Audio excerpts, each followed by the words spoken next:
আমরা অনেকেই আছি যারা একসঙ্গে অনেকগুলা মানে ডজনকে ডজন স্ক্রিনশট নিয়ে থাকি। পরবর্তীতে এই স্ক্রিনশট খুঁজে পাওয়া একদম লটারি জেতার মতো অবস্থা হয়ে থাকে। কিন্তু এই অ্যাপটি আপনার সেই সমস্যাটি সমাধান করে দেবে। অ্যাপটির নাম হলো পিক্সেল শট। এর দ্বারা আপনি আপনার স্ক্রিনশটকে সরাসরি সার্চ দিতে পারবেন। মূলত আপনার স্ক্রিনশটে যে টেক্সট থাকে এটা এআই রিড করে আপনাকে আপনার কাঙ্ক্ষিত স্ক্রিনশটটি খুঁজে দেবে। মানে স্ক্রিনশটে যে টেক্সট থাকতে পারে এটা লিখে সার্চ করলেই চলবে। ভাই, আপনার ফোনেও যদি আমার মতো হাজার হাজার স্ক্রিনশট থেকে থাকে তাহলে এই অ্যাপটি আপনার প্রতিদিন কাজে লাগবে। এই অ্যাপটি আমি নিজে টেস্ট করে দেখেছি, এর সার্চ রেজাল্ট একদম টপ ক্লাস। ঠিক এমনই হাজার হাজার অ্যাপের খোঁজ পাবেন আজকের আমাদের এই ভিডিওতে। না ভাই, মিথ্যা বলছি না। কেন হাজার হাজার অ্যাপের কথা বললাম তা জানার জন্য অবশ্যই পুরো ভিডিওটি দেখুন। লিস্টের এই পর্যায়ে আছে অ্যাথিনা অ্যাপ।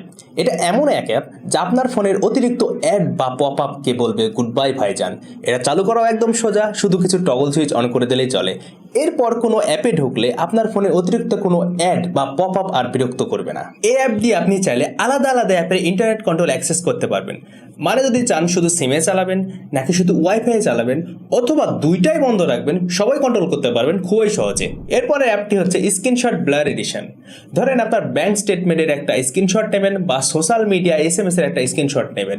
সবকিছুই তো আর সবাইকে দেখানো উচিত না, সেক্ষেত্রে প্রয়োজনে লাগে এই অ্যাপটি। স্ক্রিনশট নেওয়ার পর যে অংশ আপনি গোপন রাখতে চান সেই অংশ আপনি একেবারে ব্লার দিয়ে দিন। শুধু ব্লার না, আপনি চাইলে সে অংশ একেবারে মুছেও ফেলতে পারেন, দেখে মনেই হবে না ওখানে আগে কিছু ছিল। এবার কথা হবে ভিডিও প্লেয়ার নিয়ে। ম্যাটেরিয়াল প্লেয়ার এটা একদম ক্লিন ভিডিও প্লেয়ার। এটা এমন একটা প্লেয়ার যেটাতে কোনো অ্যাড নেই। এছাড়া অনেক ফরম্যাট সাপোর্ট করে, MP4, MKV, AVI সকল ফরম্যাটে ভিডিওই সাপোর্ট করে এটাতে। লিঙ্ক থেকেও স্ট্রিমিং দেখতে পারবেন, যেমন ইউটিউব বা অন্য কোনো সোর্স। এছাড়াও ইজি গ্যাস চার্জ দিয়ে ভলিউম কমানো বাড়ানো এবং ভিডিও স্ক্যাবিং হবে একদম স্মুথ। হয়তো এর চাইতেও ভালো ভিডিও প্লেয়ার আছে, কিন্তু এটা একদম ফ্রি। আরেকটা দরকারি অ্যাপ হলো অ্যাডিমা। দেখুন এ সময় সবাই AI অ্যাপ নিয়ে মত্ত হয়ে আছে, কিন্তু বেশিরভাগই তো পেড বা লিমিটেড, তাই না? কিন্তু এখানে অ্যাডিমা একদম ফ্রি। আপনি আপনার লো কোয়ালিটি এবং লো রেজলিউশনের ছবি দিলে এই অ্যাপটি আপনাকে একবারে হাই কোয়ালিটি এবং হাই রেজলিউশনের ছবিতে কনভার্ট করে দেবে। এই অ্যাপটির নাম হলো IFTTT, মানে হলো ইফ দিস দেন দ্যাট।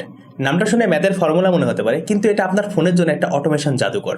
ধরেন আপনি রাত 12টার দিকে ঘুমাবেন, টাইম সেট করে রেখেছেন। রাত 12টা বাজার সঙ্গে সঙ্গে আপনার ফোন অটোমেটিক সাইলেন্ট মোডে চলে যাবে।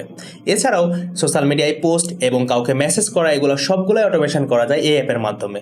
ধরেন আপনি ঘুমিয়ে আছেন কিন্তু আপনার ফোনটা আপনার কাজটা করে যাচ্ছে। এটাই হচ্ছে অরিজিনাল স্মার্ট। ভাই, একটা কথা বলুন তো, সোশ্যাল মিডিয়াতে যাওয়ার পর কিভাবে যে হঠাৎ করে হাতটা রিলস এবং শর্ট ভিডিওর দিকে চলে যায়, আর একবার স্ক্রলিং শুরু হলে আর থামতেই চায় না। এটা কি আপনার সাথেও হয়ে থাকে? আর ভাবুন তো, যদি এমনটা করা যায় যে শর্ট ভিডিও এবং রিলসের বাটনটাই উঠিয়ে ফেলা যায়, তাহলে কেমন হয় বলুন তো? গ্র্যাস মিল্কিও এই অ্যাপটা ঠিক এই কাজটিই করে। এটা দিয়ে আপনার ইউটিউব বা ইনস্টাগ্রামের শর্ট ভিডিও এবং রিলস এছাড়াও আরো অ্যাট্রাকটিভ মেনু একেবারে আপনি ডিজেবল এবং হিডেন করে রাখতে পারেন। এছাড়া হোয়াটসঅ্যাপে হয়তো চ্যানেল রিকমেন্ডেশন অফ করা যাবে। আমার মতো স্ক্রিন অ্যাডিকশন কমাতে আপনি এই অ্যাপটি ডাউনলোড করে ইনস্টল করে দেখতে পারেন। আচ্ছা, আপনি এই ভিডিও দেখছেন মানে আপনিও আমার মতো নতুন নতুন অ্যাপের এক্সপ্লোর করতে ভালোবাসেন, তাই না? তাহলে সেলফ এই অ্যাপটি আপনার জন্যই বানানো হয়েছে, কারণ এখানে আছে হাজার হাজার অ্যাপের লিস্ট। ক্যাটাগরি আর কাজের ধরন অনুযায়ী সাজানো আছে প্রয়োজনীয় সব অ্যাপ এখানে। এখন আর গুগল ঘেটে সময় নষ্ট করার প্রয়োজন নেই।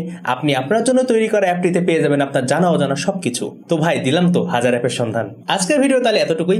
আর আপনি আপনার ফোনে কোন অ্যাপটি আগে ইনস্টল করবেন তা অবশ্যই কমেন্টের মাধ্যমে জানাবেন। আর আমাদের ভিডিওটি একটু ভালো লেগে থাকলে একটা লাইক করে দিবেন আর আপনাদের বন্ধুদের কাছে শেয়ার করে দিবেন। আর অবশ্যই আমাদের চ্যানেলটি সাবস্ক্রাইব করে দিবেন, যেন নেক্সট কোনো ভিডিও আসলে সর্বপ্রথম আপনার কাছে পৌঁছে যেতে পারে।